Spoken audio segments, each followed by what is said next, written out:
Hi, good day class. Welcome sa aking channel. So today we'll discuss one of the parts or topics under conic section, which is circle. So let us proceed. So circle, by definition, it is a set of all points on a plane that are equidistant from a given fixed point. The fixed point is called center of the circle, and the distance from the center to any point of the circle is called radius. So circle is one of the conic sections. Kapag yung plane sheet, ikinat niya yung double knot cone horizontally, ang mapoform natin is circle. So yung circle na yun, sabi all points in the plane equidistance daw siya sa center. So for example, ito yung center. Ayan, yung center na yan. Ayan, yung lahat ng points dun sa circle, equal yung distance niya dyan. And then, yung line na yan, from center to any point dun sa circle, ang tawag naman din sa line na to is radius. So, basic definitions lang about circle. But today, kailangan natin alamin kung ano yung standard form or center radius form. So, a circle, ang standard form niya, or center radius form niya, ito, quantity x minus h squared plus the quantity of y minus k squared is equal to r squared, where the coordinates of the center are represented as h and k. So, h and k siya. And the radius is the value of r. So, yung r na nandito, yun yung radius. So, h and k na yan, that is the coordinates. So, kapag ka naman ito standard form of center radius form, x squared plus y squared is equal to r squared, where the coordinates of the center is at the origin, o yung h and k na ay 0, 0. So kung h and k is 0, 0, pwedeng ito na lang ang gamitin natin if nasa origin yung center. Pero kung wala sa origin yung center, ang gagamitin natin itong formula na to at h and k. So, ito yung standard form or center radius form. Yung dalawang yan. Yan. Saka ito. Yan. Ito naman yung kabila, nasa baba, yan yung general form. So, ito yung general form naman. So, yan yung general form, which is x squared plus y squared plus dx plus ey plus f is equal to 0, where d, e, f are constant. So, numbers yan. Numbers yan. So, integers sila. Wherein, kung mapapansin nyo, walang constant nakalagay dun sa x and y. So, ibig sabihin, we assume that the constant na naka-assign dun sa x and y is 1, and the same time, equal sila. Hindi pwedeng, kapag hindi equal yung dalawang yan, yung x and y, hindi circle ang graph natin. So, dapat equal yung dalawang yan. So, general form, ito yung general form, then standard form. So, let us proceed. So, today, we will discuss transforming the equation of a circle from general form to standard form or center radius form. So, ibig sabihin, mula dito sa general form, mula dyan, papunta dito sa standard form or center radius form, papunta dyan. Yung i-discuss natin for today. So, meron tayong 5 steps. So, sundan nyo lang naman yung 5 steps na yan. So, una, group the terms with the same variable. So, i-group muna siya. Next, move the constant term to the right side of the equation. So, after nyo i-group, yung natitirang constant, lipat nyo sa kabilang side. Create two perfect square trinomial by completing the square method. So, ulitin na, kailangan nyo i-recall yung ways kung paano kumuha ng completing the square method para makagawa tayo ng two perfect trinomials. And then, dapat tandaan nyo to, whatever terms that were added to the left side, add them also to the right side of the equation. Kasi, kapag nag-add ka dun sa left side, at di ka nag-add dun sa right side, binago mo yung equation. So, para hindi mo baguhin ang equations, still the same pa rin siya. Kung ano yung add mo dun sa kabila, add mo rin dun sa kabila. Kasi, once na transpose mo yun, mag-equate lang to 0 yung equation. So, makakancel lang yung in-add ninyo. Kaya siya, kung mag-add ka sa kabilang side, mag-add ka rin doon sa kabila. So, So then, simplify both sides of the equation and then transform the perfect square trinomials, nasa ganitong form siya, into square of binomial na nasa ganito ng form. To make the equation in the center radius form. So, medyo ano siya, no? Medyo pinipicture out lang natin. So, much better post nyo yung video and then copy nyo muna to or kung naka-cellphone kayo, screenshot nyo siya. And then, i-serve yan as basis nyo dun sa step by step na pag-transform natin ng equation. So, bigay na tayo ng example para dyan.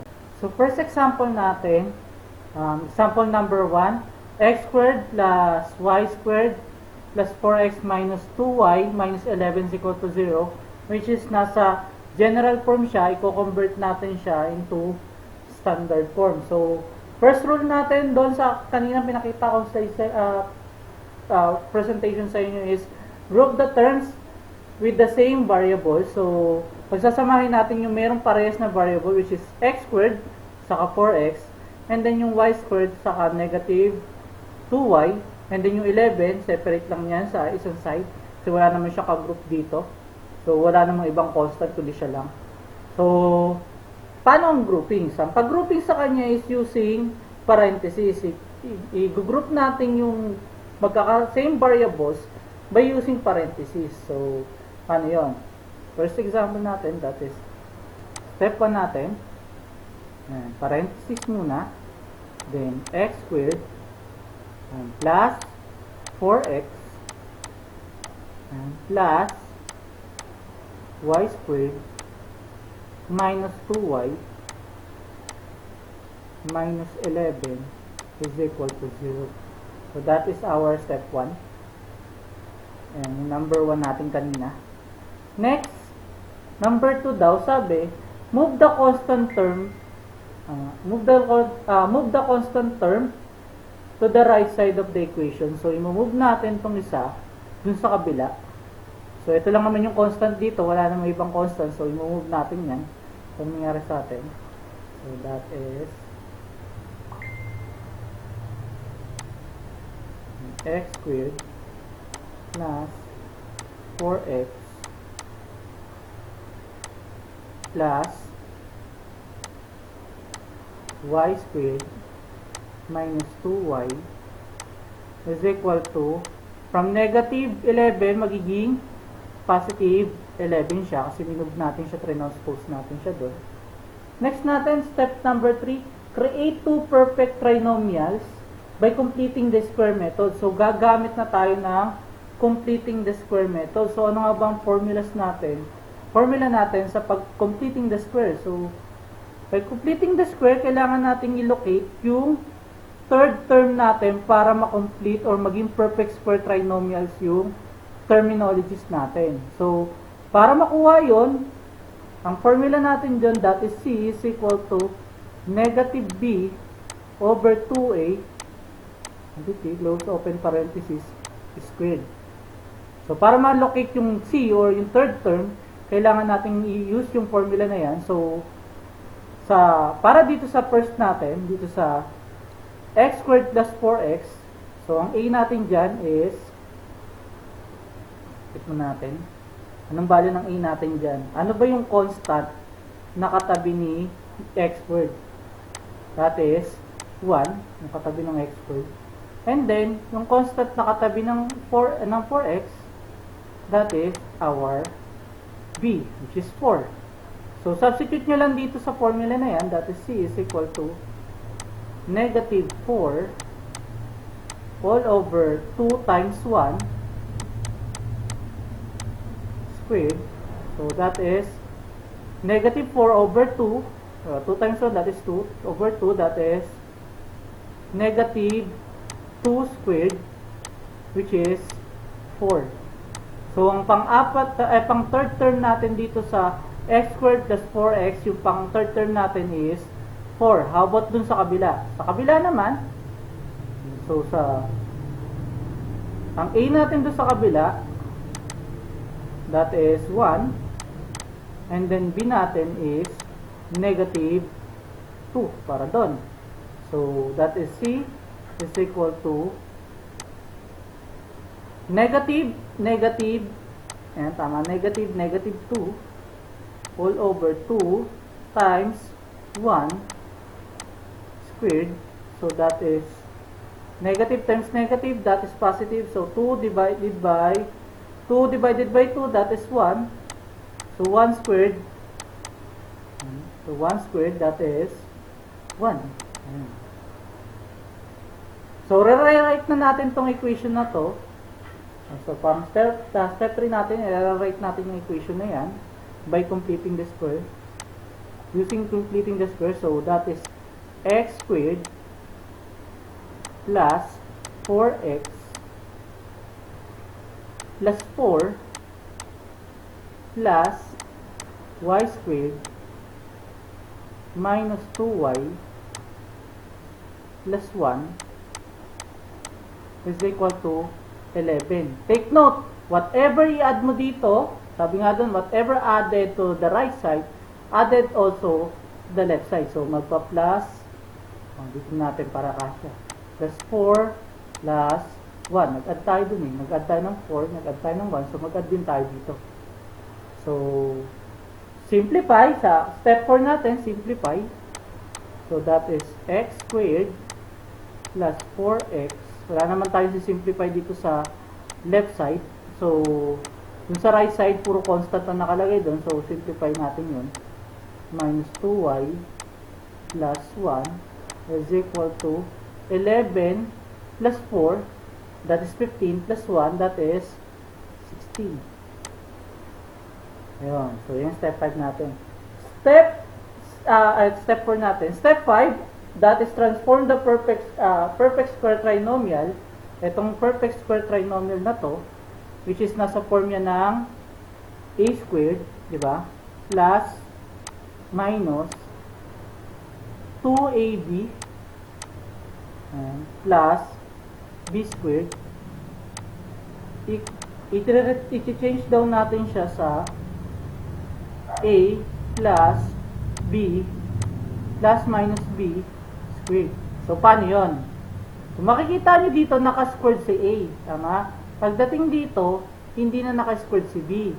And then, dito, naka-squared si B. Dito, di na naka-squared si B. So, technically, para lang makuha yung perfect square, titingnan nyo to, and then titingnan nyo yung last term.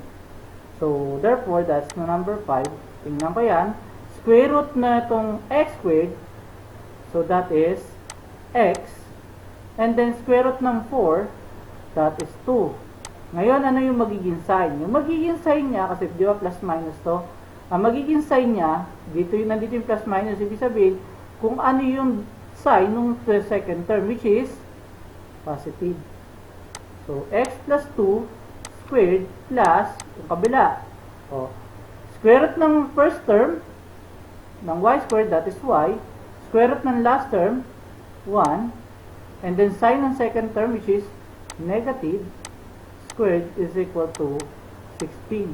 Wherein, nasa form na tayo ng center radius form or standard form. Ito na yung standard form or center radius form. So, based sa definition kanina, based daw sa definition kanina, kapag daw meron ditong number, yan yung nag-i-indicate ng coordinates. So, therefore, kung tatanungin natin, what is the location at H and K, i-reverse nyo lang yung sign. So, kung positive to, this is our H. Kung positive na nakalagay dyan, i-declare nyo dito, reverse nya is negative. So, negative 2. And then, reverse na negative 1, that is 1. So, at H and K, negative 2 and 1. And then, R natin, or R squared is 16. So, therefore, R is square root ng 16, that is positive 4, or positive negative 4, or 4. So, yan yung magiging, if ever natanungin kung ano yung locations ng H and K. Pero kung ang inaalam lang is transform, so, from general form, ito yung magiging final answer. So, tingin pa tayo ng another example. So, example number 2, change down natin to. X squared plus y squared minus 8x plus 2y plus 8. So, nandun pa rin siya sa standard form. Ay, nasa general form pa rin siya. I-convert natin siya into standard form. So, much better. Post natin si video, then try to solve. Tignan ko kung parehas yung solution nyo and then solution ko. So, game. 80,000 impressions later. Okay. Maybe siguro tapos na kayo sa pag-solve. Tingnan natin kung parehas. So, step 1 daw, group natin yan. So, that is x squared minus 8x plus y squared plus 2y plus 8 is equal to 0. So, that is x squared minus 8x plus, tingnan natin ha kung parehas kayo, plus y squared plus 2y, and then transpose natin sa 8, so that will become negative 8. So, next, kunin natin, gawin natin complete by completing the square, wherein a natin dyan is 1, b natin is negative 8. So, c is equal to negative b, which is negative 8 all over 2 times 1 quantity squared. So, that is 8 over 2 squared. So, that is, c natin is 8 divided by 2, that is 4 squared is 16. So, 16 para dun sa dito. And then, dun sa kabila, ang a natin is 1. B natin is 2. So, c is equal to negative b. So, negative 2 all over 2 times 1 squared. So, c natin, this is negative 2 divided by 2, that is negative 1 squared. Negative 1 squared natin is positive 1. Ayan. So, ganun ulit. Punta tayo dun sa, then, i-combine na natin to. Rewrite natin yung equation. X squared minus 8x plus, hindi pala.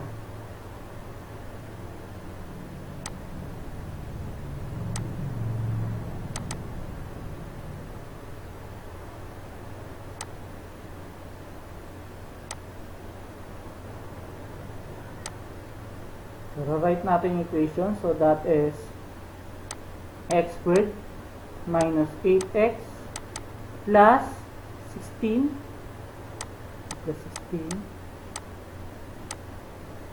plus y squared plus 2y plus 1 is equal to negative 8. Whatever na inad natin dito, i-add din natin sa kabila. So, plus 16 plus 1. So, that is, by completing the square root ng, nga pala, simplify muna pala natin to. So, masyado ako nagmamadali. So, x squared minus 8x plus 16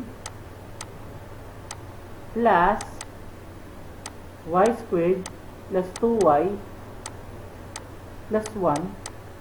That is negative 8 plus 16, that is positive 8 plus 1, that is 9. So, ganun ulit by completing the square. So, gagawin natin square of binomials. So, square root ng first term, which is, first term is x squared. So, square root nyan, that is x. Square root ng last term, that is 4. Sine ng second term, which is negative, then squared, plus square root ng last term, that is first term, that is y. Square root ng last term, that is 1. Sine ng second term, which is positive, squared, is equal to 9. So, that is the standard form or center radius form for x squared plus y squared minus 8x plus 2y plus 8 is equal to 0. So, yun yan. Kung titingnan natin at h and k, ano yung center niya at h and k. Reverse lang ng negative 4, so that is 4. And reverse ng positive 1, that is negative 1. R natin dyan, R squared is 9. So therefore R is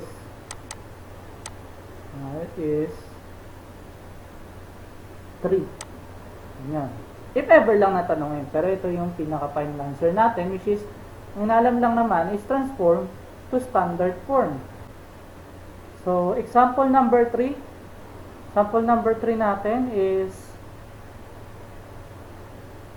how about kapag ka merong ganito, 3x squared plus 3y squared minus 30x minus 36 minus 9 is equal to 0.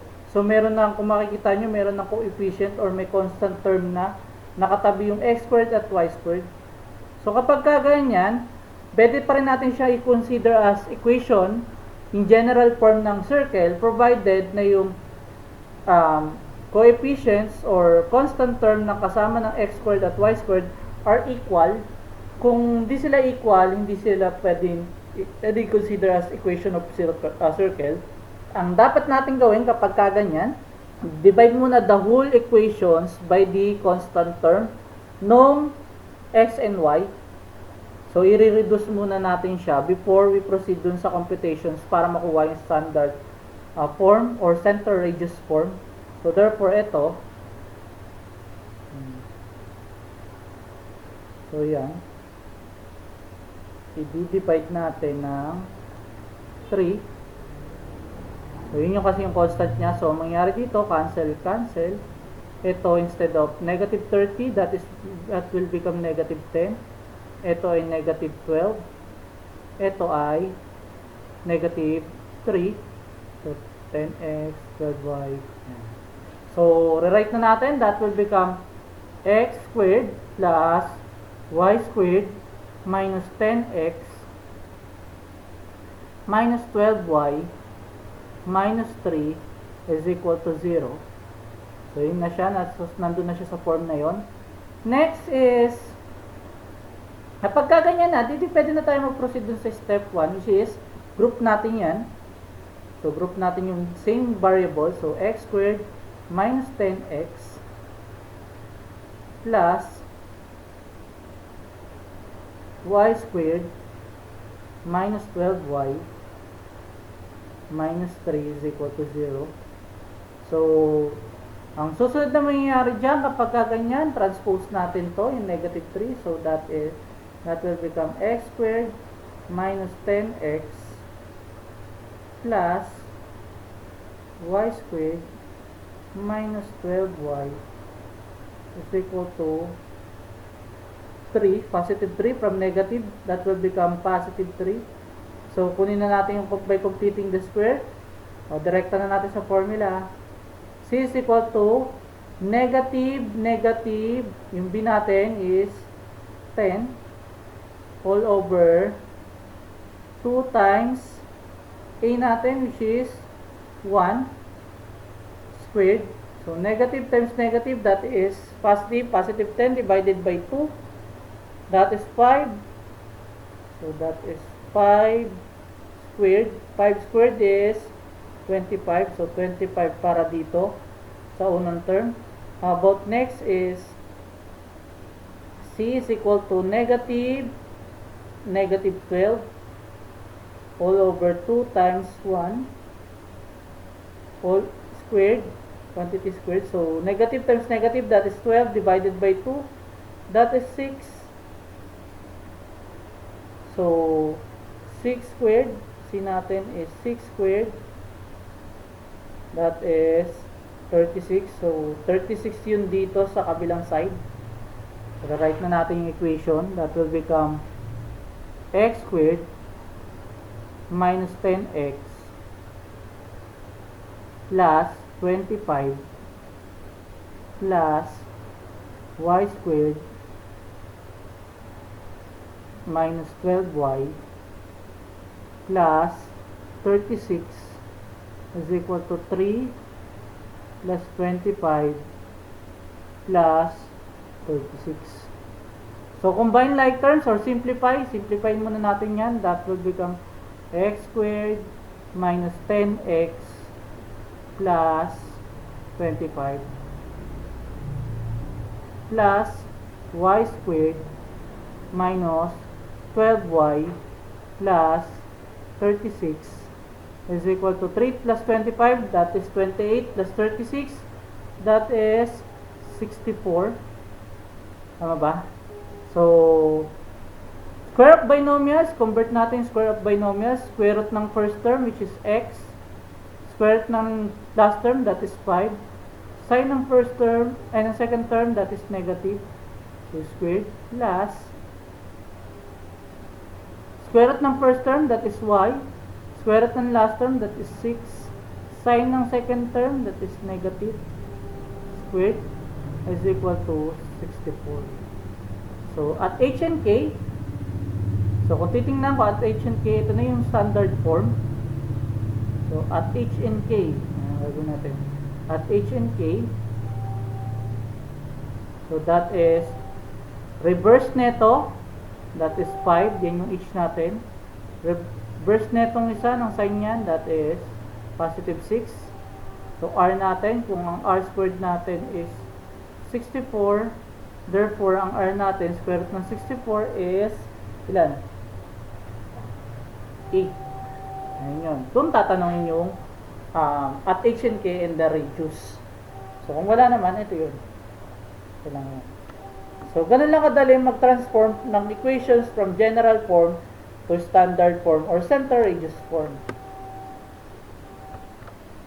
How about naman kung mula ka dun sa standard form o center radius form and then gusto mo i-convert sa general form. So, and vice versa. Paano yung mangyayari doon? So, ito lang, rules, 4 lang. Square the binomial. So, ibig sabihin, span natin, nasa binomial siya eh. Span natin, place all terms in the left side of the equation. So, kung merong mga number dun sa right side, yung r squared, itatranspose natin sa left side. Then, simplify the equation by combining all like terms. And then, follow the general form x squared plus y squared plus dx plus ey plus f is equal to 0. So, 4 lang steps. Punta tayo dun sa given example dyan. So, given example dyan, example number 1, that is x squared plus 2 squared, the quantity of x plus 2 squared plus the quantity of y minus 1 squared is equal to 1, which is nasa standard form or nasa center radius form siya. I-convert natin into general form. Ang gagawin natin dyan. So, una, sabi, is expand natin to.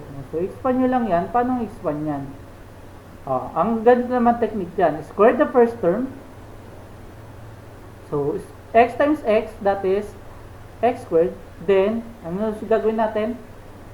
First term times second term times 2. Ito natin ha. Laging i-multiply natin sa 2. First term times second term or last term times 2.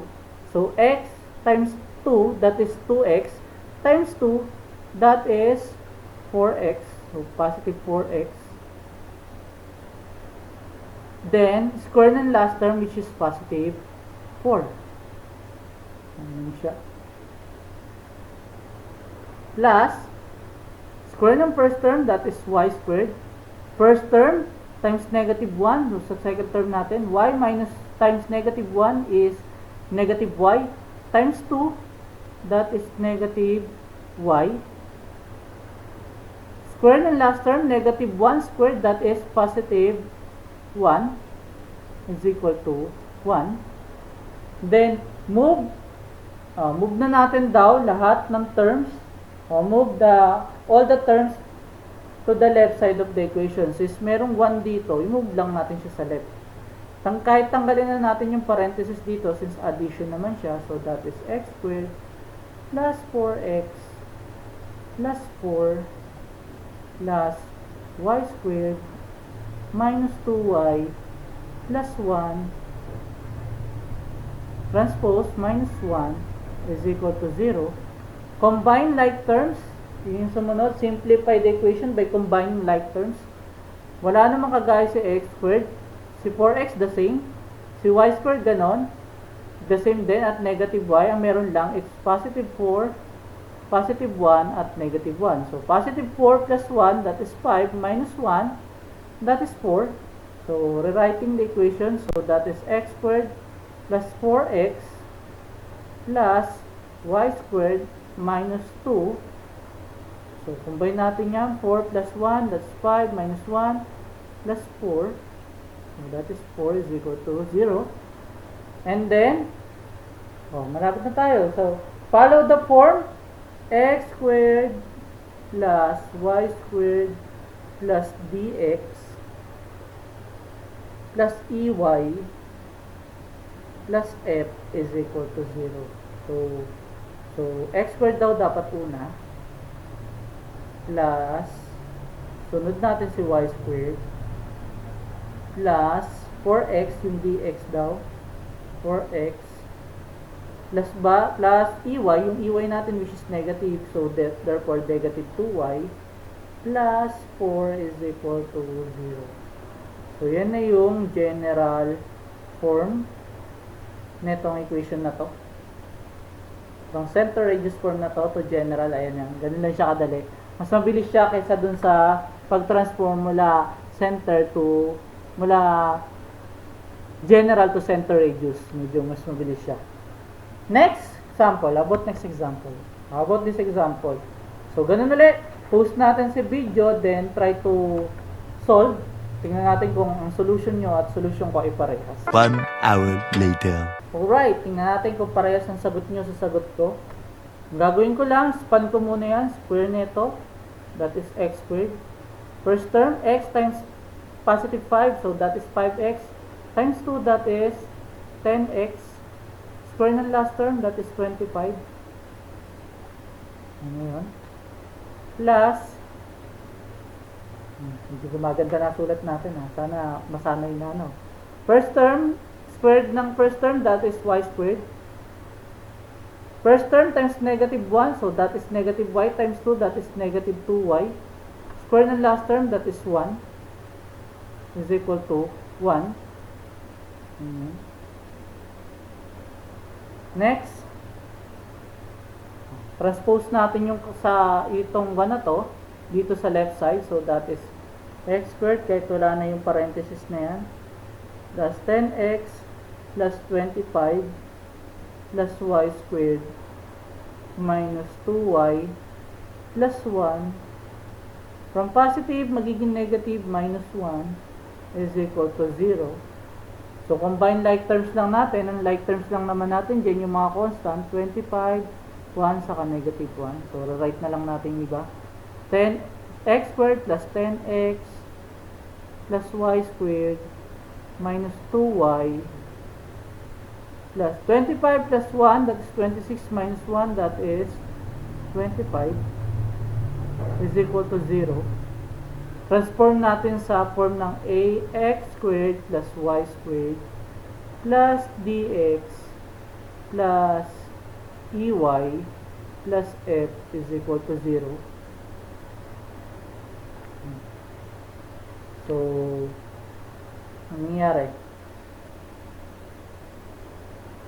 So, that is x squared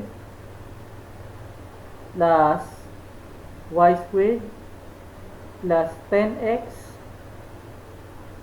minus 2y plus 25 is equal to 0. So, parehas ba ang sagot niya sa sagot ko? I hope parehas tayo ng sagot. Ayan yan. So, tingnan natin kung meron pa akong other example. So, wala na example. So, that ends the example for converting, break natin doon, converting the standard form of circle from standard form to general form. Yan na yun. So, next slide natin is sketching the graph of a circle in a rectangular coordinate system. So, paano yan? So, simple lang naman siya. Kailangan nyo lang locate kung given tong angle na to, ay given tong standard form na to, ilo-locate nyo lang yung h and k nya dun sa graph. Ilo-locate nyo lang yung h and k nya, then yung radius nya. So, kunyari, ito.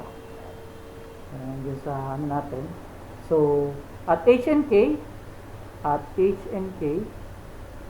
so, naglagay na ako ng graph dito kasi alam niyo na, makita niyo naman sa sulat ko.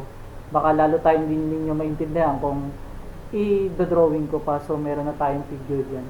So, H and K natin, i-reverse lang natin yung sign dito. Kung negative 2 to, dapat positive dito. And then, kung positive 1 dyan, so that will become positive 1 dito. R squared natin is 9. So, therefore, R natin is 3. So, yun lang naman ang kailangan natin, yung dalawang yan. At H and K. So, locate nyo lang yung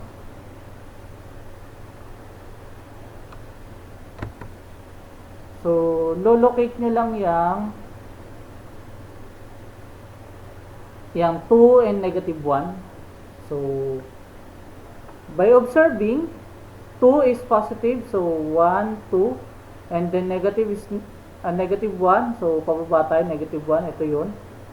So, yun yung center natin. Then, ang radius natin is 3, ayun nga, radius natin 3. So, kakount ka ng 3, 1, 2, 3, ayun yung point, unang point niyan. And then, magpo-form ka ng circle. So, kung medyo kayo nahihirapan kayo sa pag-circular, 1, 2, 3, 1, 2, 3 sa taas. And then, 1, 2, 3 dito. Then, 1, 2, 3. Dapat equal yan. O, so, kung may apat ka ng point, pag duktong-duktongin mo yun, pa-circular, meron ka ng circle. So, ganun lang mag-graph. Ganun lang mag-sketch ng graph. How about sample number 2? So, example number 2, ganun pa rin, may graph na rin tayo. Locate lang natin ang H and K. As H and K natin dyan. Reverse ng positive 5, that is negative 5. Reverse ng negative 1, that is 1. So, at H and K natin is positive 5 and 1. Ay, negative 5 and 1. R squared natin is 16. So, R natin, square root nun, that is 4. So, radius natin is 4. And then, H and K natin is negative 5 and 1. So, by locating, negative 5 is dun sa left side ng Cartesian plane. So, negative 1, negative 2, negative 3, negative 4, negative 5, and then positive 1. So, patas tayo. Ayun yun. And then, dapat 4 daw yung radius. So, 1, 2, 3, 4. Ayun yun. So, 1, 2, 3, 4. Yan. And then, 1, 2, 3, 4. Mula doon sa center, 1, 2, 3, 4. And then, pag duktong-duktongin nyo lang, yan, makakapunta kayo ng circle. Yan yung graph niyan. Next, how about yung ganito? Ang given ay nasa general form, wala sa standard form. Kung ang given ay nasa general form, simple lang ang gagawin nyo. Ito yung formula. In determining the H and K and the radius in the general form, use for H, negative D over 2, for K, negative E over 2, and then for R, that is square root of H squared plus K squared minus F. So, dapat alam muna natin yung H and K para bago tayo mag-proceed dun sa R. So, kapag kayaan. Since nasa general form siya, alamin natin yung H natin is negative D. Ano ba yung D natin dito? Diba, ang general form natin is X squared plus Y squared plus dx plus ey plus f is equal to 0. So, therefore, ang D natin dito, yung merong x. Hanapin natin yung merong x variable. So, ito yung negative 8. So, negative times negative 8 all over 2. So, negative times negative, that is 8 over 2. H natin is positive 4. How about the K? K natin is negative E, which is positive 8 yung nandito. So, negative 8. Tama? So, negative ang formula natin. Negative E natin is positive 8 over 2. So, that is negative 4. Yun yung K natin. So, at H and K, at H and K, that is, H natin is positive 4 and negative 4. So, para makuha si R, R natin, that is H is 4 squared plus K natin is negative 4 squared minus F natin dito, 7. Tignan nyo ha, pag negative sign, maglagay ka ng open parenthesis, close open kasi baka magkamali kayo, i-squared nyo yan. So that is R is equal to square root of 4 squared, that is 16, plus 4 squared, negative 4 squared, that is also 16, minus 7. So that is R is equal to square root of 16 plus 16, that is 32, minus 7, that is 25. R natin is 5. Ayan. So at H and K, that is positive 4 and negative 4. And then R natin is positive 5. Kung doubted kayo na yan talaga yon, wala namang masama, di convert nyo muna to into standard form or center radius form, then tingnan nyo kung pares yung H and K kung doubted kayo. So yung graph niya, yung pag-sketch ng graph dyan, hindi masyadong mahirap dito. So ayan naman, may location na kayo na bahala mag-graph. So that ends our discussion for today. Thank you for watching. So kung bago ka lang dito sa channel ko, click mo na yung subscribe button, then hit mo na rin yung notification bell para at least nagiging updated ka kapag may mga lessons ako under mathematics. So yung malaking tulong yan sa atin. Thank you sa inyo.